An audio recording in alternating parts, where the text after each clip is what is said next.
So this summer is actually going by pretty fast, right? Especially for Heat fans. We got the amazing summer league with all those young kids balling out like Josh Christopher, Pella Larson, Khalil Ware, Keyshawn Johnson.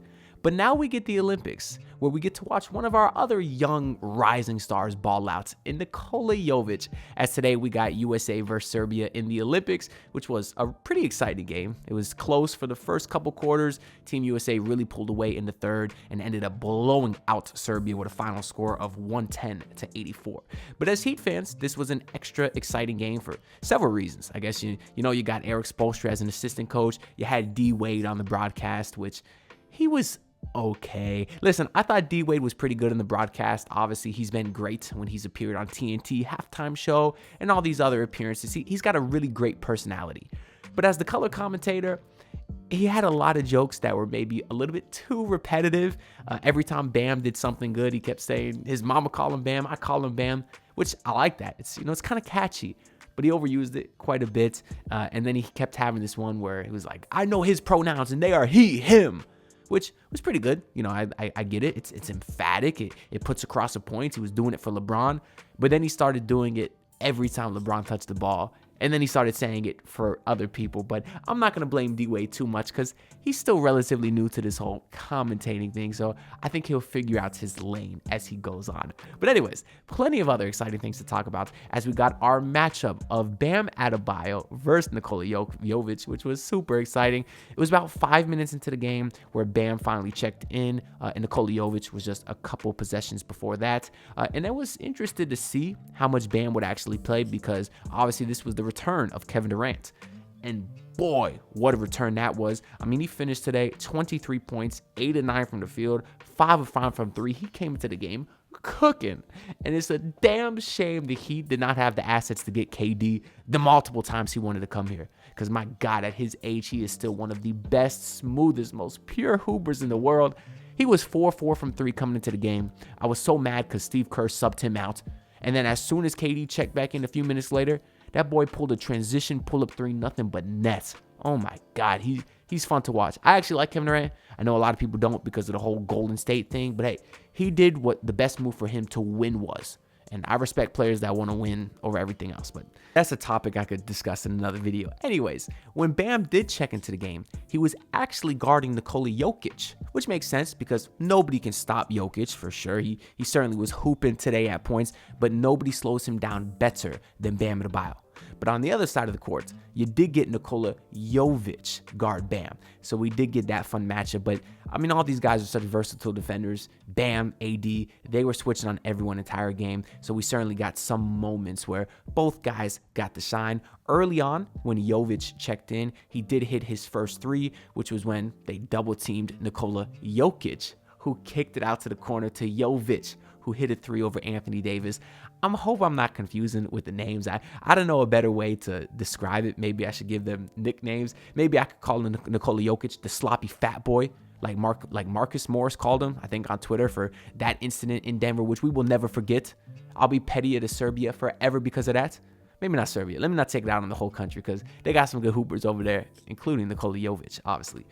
But anyways, hopefully I don't get confusing with the names. But Jovic did hit his first three of the game. There was a nice looking shot there. But then and Bam didn't score early on. But then eventually they sub Bam back out and bring Joel Embiid back in.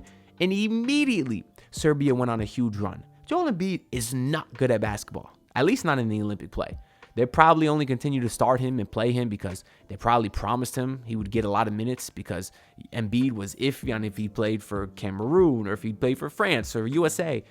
And now he's on USA and he sucks because literally in the first half, the USA was up 9 at halftime. Up 9. Joel Embiid was a -11 in the plus minus. You know how bad you have to be for your team to be up 9 at halftime, but you're a -11? Compare that with Bam Adebayo, who was a +8 at halftime. There's levels to this, and Joel Embiid, he should not be playing anymore. But on the night, Bam Adebayo did finish with 4 points, 2 boards, 2 assists, and was a +9 in his 19 minutes a game. Had a nice dunk after missing a three. He kind of got the rebound and dunked it on the other end. And then he got a nice little mid-range fadeaway where he was cooking. It's scary, man. Like, you see Bam do stuff like this where he's going ISO, nice handle between the legs, step back, sidestep fadeaway.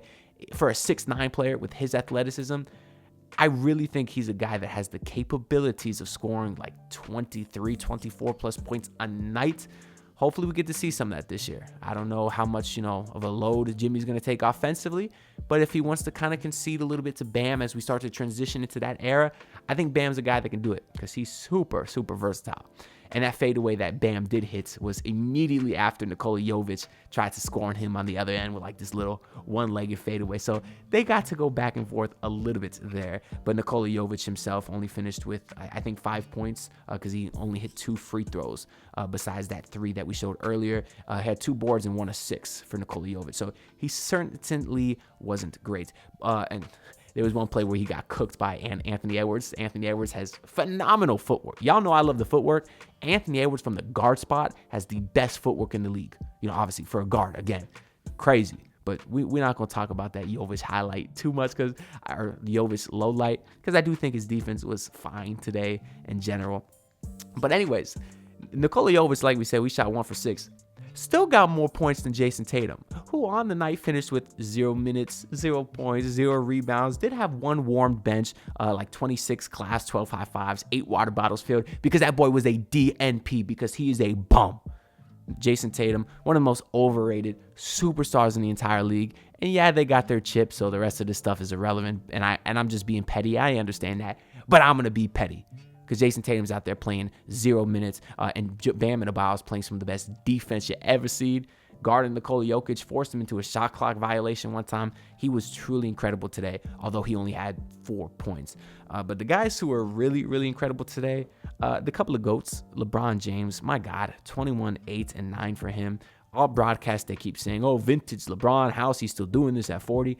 I understand. I want to put into perspective how amazing it is what he's doing going into year 21 at his age. It is amazing. But what I hate is how they keep saying vintage LeBron. How can he be vintage if he never sucked in the first place? They used to do that with D Wade. They called D Wade vintage D Wade for like 7 years because he was older. It's not vintage unless it's a flashback performance, unless you're kind of in the tail end of your career, you're not as good, and you have an occasional great game. That's vintage. LeBron James is doing this every single night.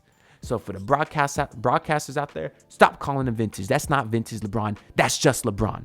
He was amazing today, and I love seeing how much he cares. He could easily just be out there coasting. He's already got a couple of gold medals. He doesn't need this, but he cares as he wants to win, and I truly admire that competitive spirit of his. And obviously, same with Kevin Durant. Both those guys carry today. Steph Curry did his thing too. Had a no-look 3 at the end where he went boom before the shot even went in. That's fun stuff, man. And as the guy in myself who's really not a big Olympics guy, I don't usually care too much. I mostly just tuned in for Bam and Jovic. And if there was any other Heat guys, Patty Mills, we know he's hooping with Australia. Although I don't even know if he'll be in the league next year. But anyways, I'm not a huge Olympics guy. I certainly respect the level of talent that's in the world and on this USA team. And as a basketball fan, I can't help but to enjoy the greatness we're seeing from these guys on the team.